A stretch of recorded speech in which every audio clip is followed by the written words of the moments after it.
जय हिंद। क्या आप भी क्लास 10वीं के छात्र हैं और 2027 में मैट्रिक बोर्ड का परीक्षा देने वाले हैं? तो यह वीडियो आपके लिए बहुत ही खास होने वाला है। आज के इस वीडियो में हम हिंदी का मोस्ट इम्पोर्टेंट ऑब्जेक्टिव क्वेश्चन करवाने वाले हैं, जो कि बोर्ड एग्जाम 2027 के लिए बहुत ही महत्वपूर्ण है। इसलिए आप लोग वीडियो को शुरू से अंत तक जरूर देखिएगा और खुद से बनाने का प्रयास करिएगा। दोस्तों, मैं उम्मीद करता हूं कि आप लोग वीडियो को अंत तक जरूर देखिएगा और खुद से बनाने के यहाँ पर प्रयास कीजिएगा और हमें लास्ट में जरूर बताइएगा कि टोटल क्वेश्चन में से आपका कितना क्वेश्चन सही गया था। चलिए स्टार्ट करते हैं। पहला क्वेश्चन देखिए, श्रम विभाजन और जाति प्रथा के लेखक कौन है? श्रम विभाजन और जाति प्रथा के लेखक साथियों डॉक्टर भीमराव अंबेडकर हैं। कौन है? ऑप्शन डी इसका बिल्कुल सही उत्तर होगा, डॉक्टर भीमराव अंबेडकर। जैसे ही हम क्वेश्चन पूछेंगे साथियों, वैसे ही आपका मन में यदि आंसर आ रहा है तो आपकी तैयारी बहुत अच्छे तरीके से हो रही है। तो जैसे ही हम क्वेश्चन पढ़ेंगे, आप ऑप्शन देके आंसर खुद के मन में सोचिएगा, उसके बाद हम आंसर आपको बताने वाले हैं। चलिए दूसरा नंबर क्वेश्चन देखिएगा, विष के दांत कहानी के रचयिता कौन है? रचयिता मतलब लेखक कौन है? लेखक कौन है? विष के दांत के लेखक साथियों ऑप्शन बी इसका बिल्कुल करेक्ट आंसर होगा। यदि आपका भी आंसर ऑप्शन बी है तो बिल्कुल सही है, नलिन बिलोचन शर्मा होगा। नलिन बिलोचन शर्मा होगा। चलिए प्रश्न संख्या तीसरा देखिएगा, बहादुर का पूरा नाम क्या था? साथियों बहादुर कहानी में बहादुर का पूरा नाम क्या था? इसका सही उत्तर है दिल बहादुर। इसका सही उत्तर क्या है साथियों? दिल बहादुर। बहादुर कहानी में बहादुर का पूरा नाम दिल बहादुर था। चौथा प्रश्न देखिएगा, मगम्मा क्या बेचती थी? साथियों बताइएगा मगम्मा क्या बेचती थी? तो नाम से ही पता चल रहा है दही वाली मगम्मा, मतलब जो मगम्मा थी वो दही बेचा करते थे। पांचवा नंबर क्वेश्चन देखिएगा, मैक्स मुलर का जन्म कहाँ हुआ था? साथियों भारत से हम क्या सीखे? उनका लेखक मैक्स मुलर का जो जन्म है वो जर्मनी में हुआ था। कहाँ हुआ था? वो जर्मनी में हुआ था। ऑप्शन ए इसका बिल्कुल करेक्ट आंसर है। छठा नंबर क्वेश्चन देखिएगा, नाखून क्यों बढ़ते हैं? यह गध कौन सी विधा है? मतलब ये देखिए नाखून क्यों बढ़ते क्या है? साथियों नाखून क्यों बढ़ते एक ललित निबंध है। क्या है? यह एक ललित निबंध है। चलिए अगला प्रश्न देखिएगा, सातवां नंबर क्वेश्चन, बिरजू महाराज का संबंध किस घराने से था? जो बिरजू महाराज का जो संबंध था साथियों वो लखनऊ के घराने से था। किस घराने से था? लखनऊ के घराने से था। आठवां नंबर प्रश्न देखिएगा, मछली कहानी के लेखक कौन है? जो मछली कहानी है साथियों उसका लेखक कौन है? इसका सही उत्तर हो जाएगा ऑप्शन ए विनोद कुमार शुक्ल। यदि आपका भी आंसर विनोद कुमार शुक्ल आ रहा है तो बिल्कुल सही है। चलिए अगला प्रश्न देखिएगा। अगला प्रश्न 9वां नंबर क्वेश्चन, बिस्मिल्लाह खान का असली नाम क्या था? साथियों बिस्मिल्लाह खान, याद कीजिए बिस्मिल्लाह खान शहनाई जो बजाते थे उनका जो पूरा नाम था अमरुद्दीन था। क्या था? अमरुद्दीन था। चलिए अगला प्रश्न देखिएगा, 10वां नंबर क्वेश्चन, ढहते विश्वास कहानी में किस नदी का भयानक बाढ़ का वर्णन किया गया? ढहते विश्वास में साथियों जो बाढ़ आता था वो किस नदी के कारण आता था? इसका सही उत्तर है महानदी। किसके नदी के कारण आ रहा था? महानदी के कारण से। चलिए 11वां नंबर क्वेश्चन देखिए, सीता के कितने बेटे थे?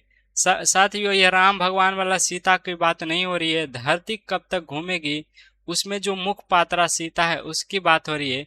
तो उसके साथियों 3 बेटे थे। उसका नाम आप लोग कमेंट बॉक्स में बताइएगा। उसका नाम आप लोग कमेंट बॉक्स में जरूर बताइएगा, तीनों का नाम। चलिए 12 नंबर क्वेश्चन देखिएगा, गुरु नानक किस भक्ति काल के कवि हैं? जो साथियों गुरु नानक है वो किस भक्ति काल के कवि है? वो है निर्गुण भक्ति काल के। किस भक्ति काल के? निर्गुण भक्ति काल के। चलिए 13 नंबर क्वेश्चन देखिएगा, रस खान किस विषय में सिद्ध थे? जो रस खान थे वो क्या लिखते थे? तो रस जो खान थे साथियों वो थे हमारा सवैया छंद के लिए। सवैया छंद के लिए वो क्या थे? प्रसिद्ध थे। चलिए 14 नंबर क्वेश्चन देखिएगा, धनानंद किस काल के कवि थे? धनानंद कौन से काल के कवि थे साथियों? जो धनानंद थे वो रीति काल के कवि थे। ऑप्शन बी वाला बिल्कुल करेक्ट आंसर है, ऑप्शन बी हो जाएगा। चलिए 15 नंबर क्वेश्चन देखिएगा, स्वदेशी कविता के रचयिता कौन है? स्वदेशी जो कविता है साथियों उसका जो रचयिता है बद्री नारायण चौधरी प्रेम घन है। कौन है? बद्री नारायण चौधरी प्रेम घन हो जाएगा। चलिए 16 नंबर क्वेश्चन देखिएगा, सुमित्रा नंदन पंथ का जन्म कहाँ हुआ था। सुमित्रा नंदन जो पंथ है साथियों, वो हुआ था, उनका जो जन्म हुआ था कसौनी में हुआ था। कहाँ हुआ था? कसौनी में हुआ था। ऑप्शन ए बिल्कुल सही उत्तर है।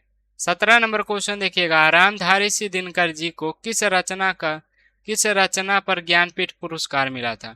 जो रामधारी सिंह दिनकर थे, उनको कौन सा ऐसा रचना किए थे जिनके कारण उनको ज्ञानपीठ का पुरस्कार मिला। तो इसका सही उत्तर है रसीम रथी। क्या है? रश्मि रथी।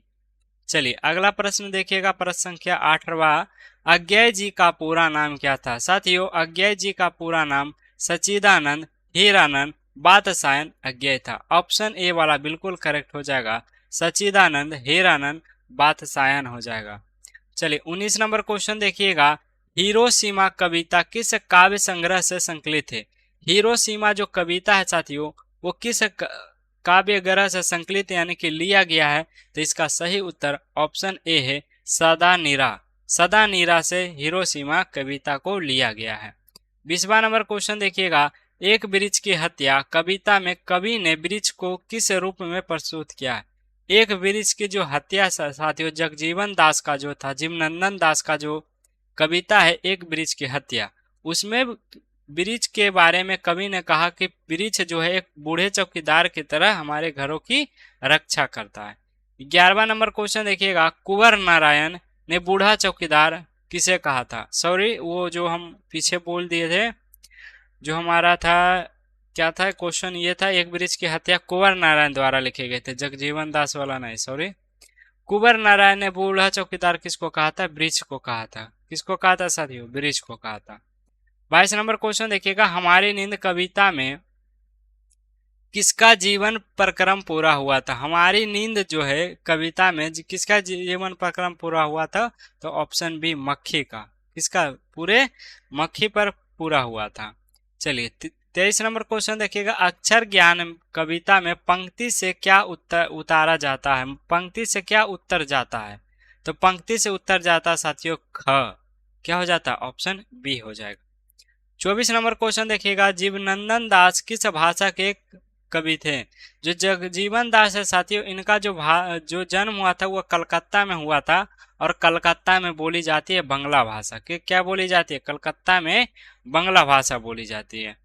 25 नंबर क्वेश्चन देखिएगा, लौट कर आऊंगा फिर कवि कविता में कवि कहाँ लौटने की बात कर रहे थे। तो लौट कर आऊंगा फिर ये कविता में कवि जो है वो बंगाल लौटने की बात कर रहे थे। जो जीवनंदन दास थे साथियों, इन्हीं के कवि थे। साथियों इस प्रकार से इस पार्ट में हमने 25 क्वेश्चन किए थे। आप लोग ईमानदारी से बताइएगा कमेंट बॉक्स में कि 25 में से आपका कितना क्वेश्चन सही गया था। चलिए आगे बढ़ते हैं, अगला क्वेश्चन देखिएगा। अगला क्वेश्चन क्या कहता है। आज के लिए बस इतना ही रखेंगे, मिलेंगे अगली क्लास में। पार्ट 2 देखने के लिए आप लोग चैनल को जरूर सब्सक्राइब कर लीजिए।